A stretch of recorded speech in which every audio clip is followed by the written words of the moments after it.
Hallo allerseits und willkommen zur Bausatzbesprechung des britischen Vickers-Maschinengewehrtrupps aus der Zeit des Ersten Weltkriegs von ICM im Maßstab 1:35. Wie ihr ja vielleicht schon mitbekommen habt, habe ich von ICM 2 Bausätze zur Verfügung gestellt bekommen. Den ersten Bausatz haben wir uns unlängst schon angeschaut und das hier ist jetzt der zweite, den ich euch vorstellen möchte. Dieses Mal ist es ein kleines Figurenset. 2 Figuren sind beinhaltet und eben dieses Vickers-Maschinengewehr. Diese Waffe war die mehr oder weniger letzte Evolutionsstufe des Maxim-Maschinengewehrs und wurde in der britischen Armee im Jahr 1912 eingeführt, also relativ spät. Überhaupt scheinen die Briten die Rolle des Maschinengewehrs zunächst etwas unterschätzt zu haben, denn bei Ausbruch des Ersten Weltkriegs waren gerade mal 2000 dieser Waffen im Bestand und die Mannschaften, die darauf trainiert waren, waren generell die schlechtesten Schützen. Die wollten nämlich gute Gewehrschützen haben und wer da nicht gut genug war, wurde eben zu den Maschinengewehren versetzt, weil die sich dachten, da muss man ja nicht so gut zielen können damit und ist überhaupt nicht so wichtig, das MG, das braucht man auch nicht so. Wie sich dann aber gezeigt hat, war das Maschinengewehr revolutionär und gerade im Ersten Weltkrieg eigentlich die Waffe schlechthin, die eben auch dazu geführt hat, unter anderem, dass es eben zu diesen Grabenkämpfen kam. Während des Ersten Weltkrieges wurden dann über 70.000 Stück gefertigt und auch noch nach dem Krieg und im Zweiten Weltkrieg verwendet und gebaut. Ausgemustert wurden die Waffen erst 1968, also relativ spät. Interessant zu erwähnen ist auch noch, dass diese MGs äußerst präzise gefertigt waren und enorm langlebig waren, denn als sie dann außer Dienst gestellt werden sollten in den 60er Jahren, haben sich da ein paar britische Soldaten noch den Spaß erlaubt, alte Munitionsreste zu verfeuern, denn da wurde auch auf diese neue NATO-Munition umgestellt und die haben dann mit einem MG innerhalb von einer Woche im Dauerfeuer 5 Millionen Schuss abgegeben. Da wurde dann nur ab und zu der Lauf getauscht, weil der natürlich nach 20.000 oder 30.000 Schuss fix und fertig ist, aber alle anderen Komponenten der Waffe haben das locker ausgehalten. So, jetzt aber genug davon, schauen wir einfach mal rein in den Bausatz. Auch hier ist es wieder so, wenn wir den Deckel abnehmen, dass dann eigentlich erst der eigentliche Karton zum Vorschein kommt, der auch wieder sehr stabil ausgeführt ist. Also die Teile sind hier sehr gut geschützt. Obendrauf haben wir dann einige Zettel, die als Bau- und Bemalungsanleitung fungieren. Und die Bauteile befinden sich an 3 Spritzlingen, die alle hier in dieser wiederverschließbaren Tüte sich befinden. Also das ist auf jeden Fall eine sehr gute Verpackung. Figurenbauteile sind üblicherweise nicht ganz so empfindlich, aber sicher ist sicher. Schauen wir uns den ersten Zettel der Bauanleitung an, und zwar fürs Vickers Maschinengewehr. Warum hier mehrere Zettel beiliegen, hat den Grund, dass eben verschiedene Spritzlinge eben auch separat erhältlich sind als Zubehör, so auch hier dieses Maschinengewehr. Gibt es als eigenes Set ohne Figuren und so weiter. Die Bauanleitung ist zweisprachig, ukrainisch und englisch, und wir haben hier vorne eine Übersicht von diesem Spritzling und da fällt schon mal gleich auf, dass wir 2 Dreibeine bekommen und auch 2 Maschinengewehre. Und zwar einmal die frühe Variante und die späte Variante, wie sie dann auch vor allem im Zweiten Weltkrieg eingesetzt wurde. Finde ich ganz interessant. Ja, dann hier der Zusammenbau. Hier ist ein bisschen was zu tun, wobei ich auch schon kompliziertere Sachen gesehen habe. Zum Beispiel von ICM dieses russische Maxim-Maschinengewehr. Das ist relativ aufwendig. Da dagegen ist es hier ein bisschen einfacher. Ja, zuerst wird die Zieleinrichtung und der Abzug montiert. Hier haben wir dann auch die Option, uns zu entscheiden zwischen der frühen Variante und der späten Variante. Dann kommt hier die Lafette ran. Ja, Patronengurt liegt hier als Plastikteil bei. Ist immer so eine Sache. Ist meistens immer ein bisschen blöd zum Formen. Dann hier das Dreibein. haben wir auch zwei Optionen. Ist das gleiche Dreibein, nur eben einmal in der höheren Position, aber das konnte man auch ein bisschen flacher einstellen. Ganz interessant. Dann hier der Munitionskasten und hier der Behälter fürs Kühlwasser, weil dieses MG war wassergekühlt. Fehlt nur eben der Verbindungsschlauch, den muss man halt selber ergänzen. Da reicht ein altes, dünnes Stromkabel oder irgendwie dünner Schlauch. Hat man normalerweise eigentlich immer zur Hand. Ja, hier hinten wird dann auch nochmal erklärt, was für Varianten das sind. Und zum Schluss noch eine Farbtabelle, die bezieht sich auf Revell und Tamiya. Auf dem zweiten Zettel geht es dann um die Figuren. Sehen wir hier auch wieder den Spritzling mit den Figurenteilen. Hier haben wir wieder die Farbtabelle, bezieht sich ebenfalls auf Revell und Tamiya. Und auf der Rückseite haben wir dann die Bau- und Bemalungsanleitung. Die ist vielleicht ein bisschen rudimentär, aber ich finde, für Figuren ist es eigentlich vollkommen ausreichend. Auf dem dritten und letzten Zettel der Bauanleitung geht es dann ums Zubehör. Wie wir sehen, ist hier ein Spritzling beinhaltet, wo allerlei Zubehör dran ist, wie Helme, Munitionstaschen, Schaufeln und so weiter. Auch hier ist es so, dass dieses Set separat erhältlich ist, schon seit einiger Zeit. Also das ist auch so zu haben, wenn man das will, wenn man das braucht. Hier ist halt ein Spritzling davon auch beinhaltet.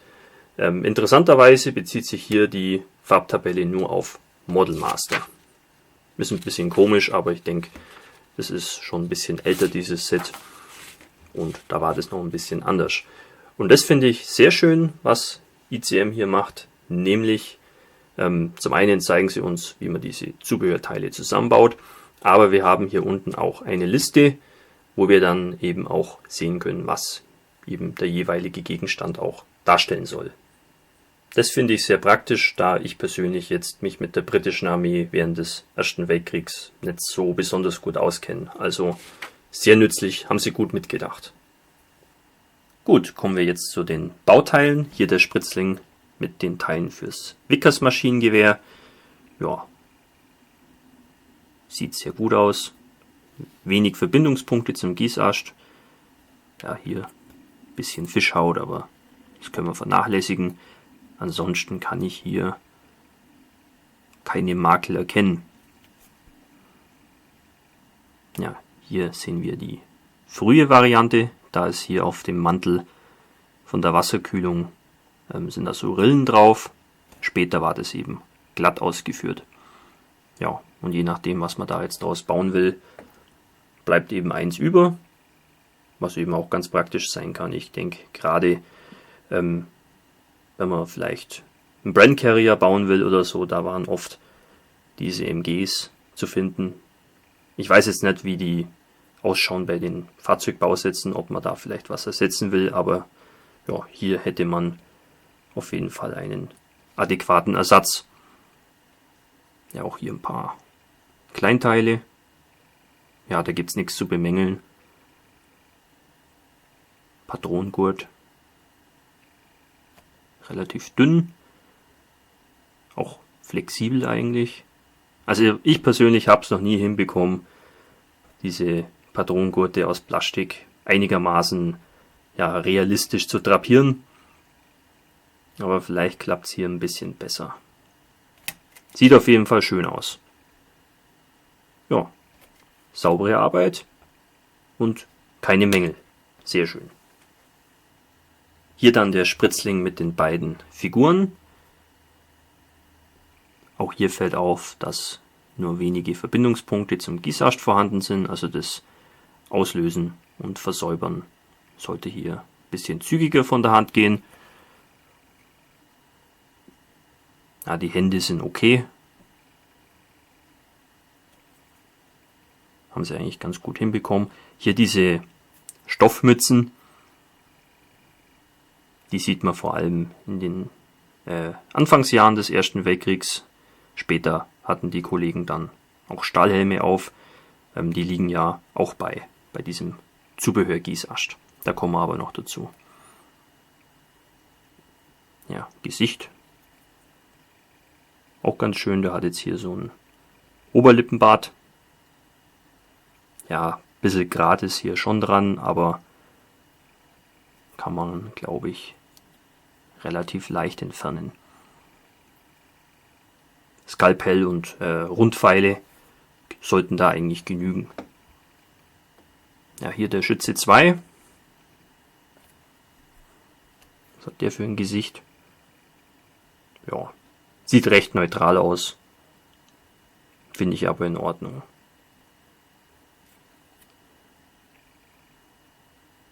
Hier dann auch mit diesen Wickliger-Maschen. Ja, echt schön detailliert. Und zu guter Letzt noch der Spritzling mit den Zubehörteilen, der, wie ich ja schon erwähnt hatte, auch separat erhältlich ist. Da ist es aber so, da ist dieser Spritzling zweimal beinhaltet, hier nur einmal.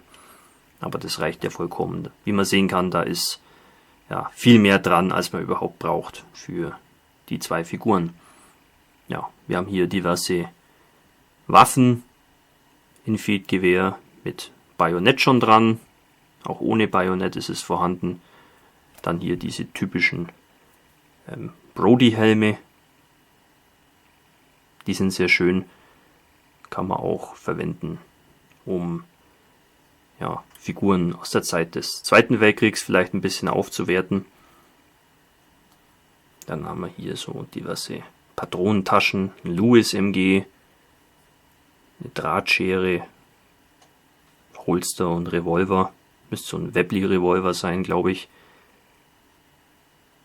Ja, also da ist alles vorhanden und auch sehr schön detailliert, ohne irgendwelche Makel. Ich meine jetzt hier zum Beispiel bei diesen Handgranaten,